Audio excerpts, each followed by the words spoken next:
Assalamualaikum warahmatullahi wabarakatuh. Hai teman-teman, perkenalkan nama saya Mas Diarti.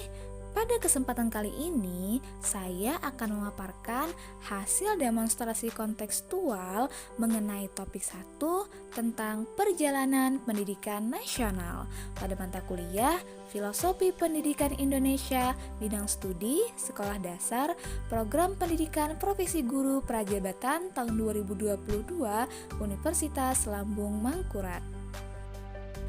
Pertama-tama, mari kita kenali apa itu pendidikan. Menurut Ki Hajar Dewantara, Bapak Pendidikan Nasional Indonesia, beliau menjelaskan pendidikan merupakan tuntutan di dalam hidup tumbuhnya anak-anak. Adapun maksudnya, pendidikan menuntun segala kekuatan kodrat yang ada pada anak-anak agar mereka sebagai manusia dan sebagai anggota masyarakat dapatlah mencapai keselamatan dan kebahagiaan setinggi-tingginya. Setelah mengenal apa itu pendidikan, mari kita simak bagaimana pendidikan sebelum kemerdekaan.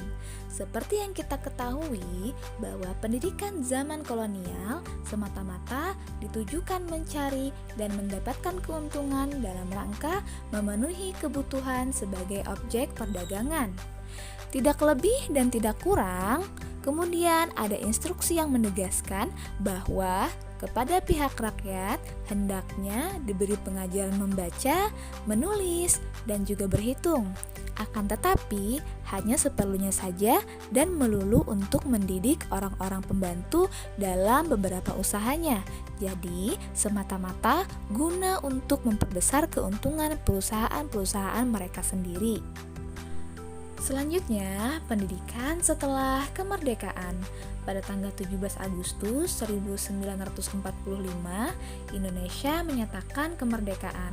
Proklamasi merupakan peristiwa yang luar biasa di mana hal ini membuat bangsa ini tidak dijajah lagi dan menimbulkan hidup baru.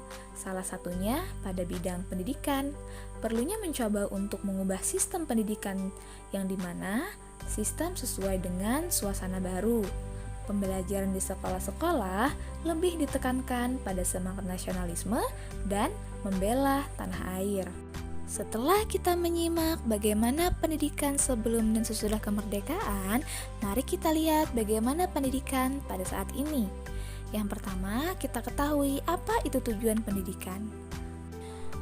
Menurut Undang-Undang Republik Indonesia Nomor 20 Tahun 2003 tentang Sistem Pendidikan Nasional, pendidikan bertujuan berkembangnya potensi peserta didik agar menjadi manusia yang beriman dan bertakwa kepada Tuhan Yang Maha Esa, berakhlak mulia, sehat, berilmu, cakap, kreatif, mandiri, dan menjadi warga negara yang demokratis serta bertanggung jawab.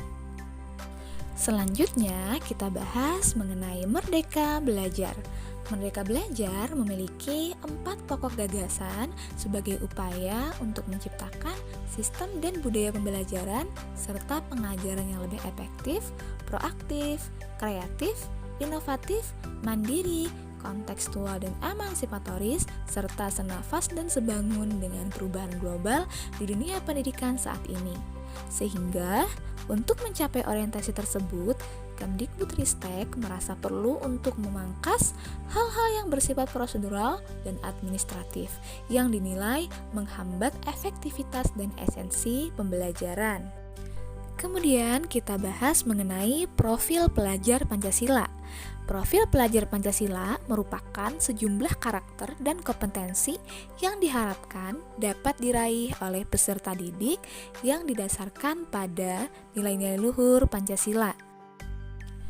Ada 6 elemen dalam profil pelajar Pancasila, yaitu beriman, bertakwa kepada Tuhan Yang Maha Esa, serta berakhlak mulia, berkebinekaan global, bergotong royong, kreatif, bernalar kritis, dan juga mandiri. Setelah kita mengkaji pendidikan, lantas bagaimana tindak lanjut bagi guru? Nah, sejalan dengan reformasi sistem pendidikan di Indonesia, perlu dibicarakan tentang berbagai isu yang terkait dengan proses dan dinamika di ranah pendidikan itu sendiri. Kebijakan Merdeka Belajar adalah memberikan kemerdekaan kepada setiap satuan pendidikan untuk melakukan inovasi.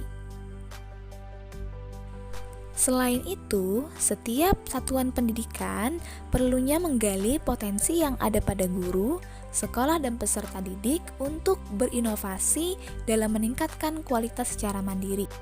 Mandiri bukan hanya mengikuti proses birokrasi pendidikan yang sudah ada, tetapi yang sangat diperlukan adalah kegiatan untuk berinovasi di mana guru dan peserta didik diberi kebebasan untuk mengakses ilmu pengetahuan serta metode pembelajaran yang berdiferensiasi. Wah, sudah selesai nih teman-teman. Sekian penyampaian hasil demonstrasi kontekstual dari saya. Terima kasih. Sampai jumpa pada pertemuan berikutnya. Wassalamualaikum warahmatullahi wabarakatuh.